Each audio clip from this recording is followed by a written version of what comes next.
Tips membeli rumah pertama dengan sistem KPR. Anda bisa perhatikan 10 hal ini.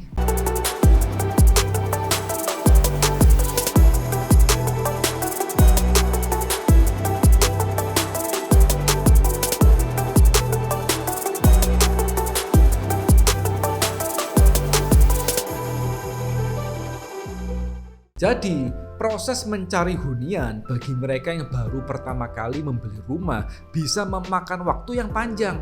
Saat ini harga rumah memang tinggi. Mencari rumah pertama yang sesuai budget adalah pekerjaan yang tidak mudah.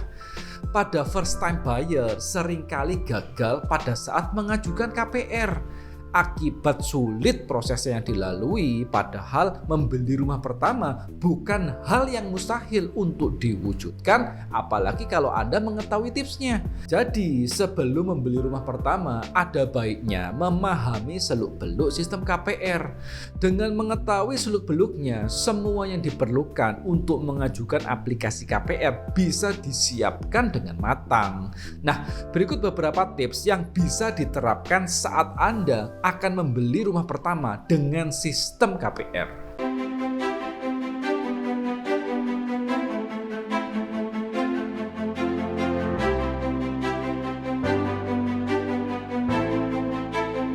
Yang pertama adalah bersihkan rekam jejak kredit. Rekam jejak kredit pasti akan ditelusuri oleh pihak bank saat Anda mengajukan aplikasi KPR. Jadi, langkah penting yang harus dilakukan sebelum mengajukan aplikasi KPR adalah menjaga pola pembayaran semua tagihan dengan tepat waktu dengan jangka waktu 2 tahun sebelum pengajuan KPR. Yang kedua adalah jaga alur rekening. Hindari terlalu sering memindahkan uang antar rekening yang sama karena pihak bank akan mempertanyakan hal tersebut. Meskipun itu bukan isu yang besar, tapi bisa menjadi salah satu bahan pertimbangan di akhir pengajuan Anda. Tapi kalau di rekening Anda banyak mutasi keluar masuk dari pemilik rekening lain, itu adalah hal yang disukai oleh bank. Yang ketiga adalah pertimbangkan besaran uang muka. Bank Indonesia saat ini sudah memberi kewenangan kepada pihak bank dalam menentukan besar uang muka alias down payment. Jika mempunyai dana lebih, maka tidak ada salahnya untuk memaksimalkan DP. Karena dengan DP yang maksimal bisa memperkecil jumlah angsuran setiap bulannya, sehingga akan membuat Anda menjadi lebih ringan dalam mencicil ke depannya. Yang keempat adalah rekam jejak dalam karir. Ingat, konsistensi dalam rekam jejak karir juga mempengaruhi penilaian saat mengajukan KPR.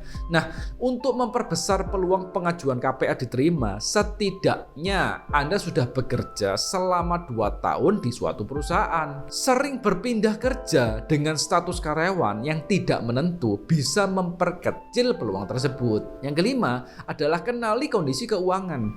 Sebelum benar-benar mengajukan KPR, coba diskusikan terlebih dahulu dengan pihak bank. Hitung dengan seksama berapa besaran DP dan cicilan per bulan yang harus kamu bayar, dan jangan lupakan soal panjang tenor atau jangka waktu pelunasan kredit, karena itu juga akan mempengaruhi jumlah angsuran. Semakin lama maka cicilan Anda semakin murah. Yang keenam, sisihkan sebagian biaya untuk membeli isi rumah. Ingat, bukan hanya dana untuk DP dan angsuran yang perlu Anda pikirkan. Selain itu juga dana untuk membeli isi rumah. Anda tidak mungkin menjalani kehidupan dengan baik di rumah yang kosong.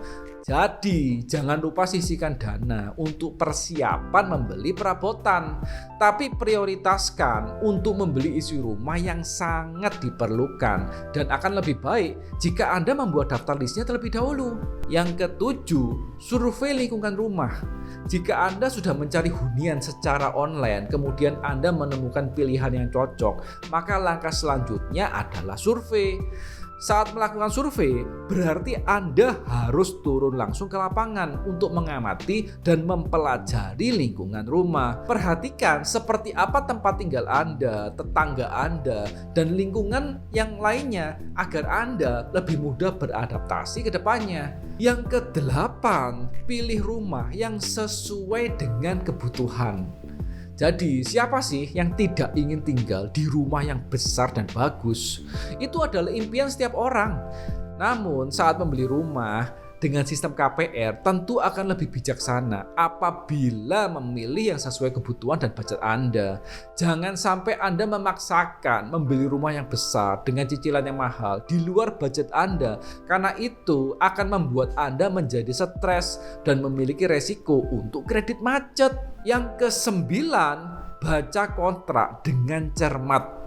Nah, saat membeli rumah, baik yang pertama, kedua, ataupun yang seterusnya, Anda harus ingat dan cermat dalam membaca berbagai macam kontrak. Kontrak tersebut bisa berupa surat-surat atau dokumen penting dari bank atau dari agen penjual rumah. Jika ada istilah yang Anda tidak mengerti, maka Anda harus tanya sampai Anda benar-benar jelas dan Anda bisa memahaminya. Yang ke-10 adalah hindari membeli rumah karena faktor emosional. Tips membeli rumah dengan sistem KPR yang terakhir adalah hindari membeli karena emosi. Tips yang satu ini memang terdengar sepele, tapi tidak kalah penting dari tips lainnya. Ingat, hal yang sedang Anda beli adalah rumah. Jadi, usahakan jangan terpikat oleh hal-hal emosional. Pilihlah rumah di lokasi yang strategis, developer yang jelas, dan masih akan ada banyak pengembangan baru, sehingga membuat potensi investasi Anda akan menjadi menarik. Nah, begitulah tips untuk membeli rumah secara KPR. Kalau Anda suka dengan tayangan seperti ini, jangan lupa untuk like, komen, dan share.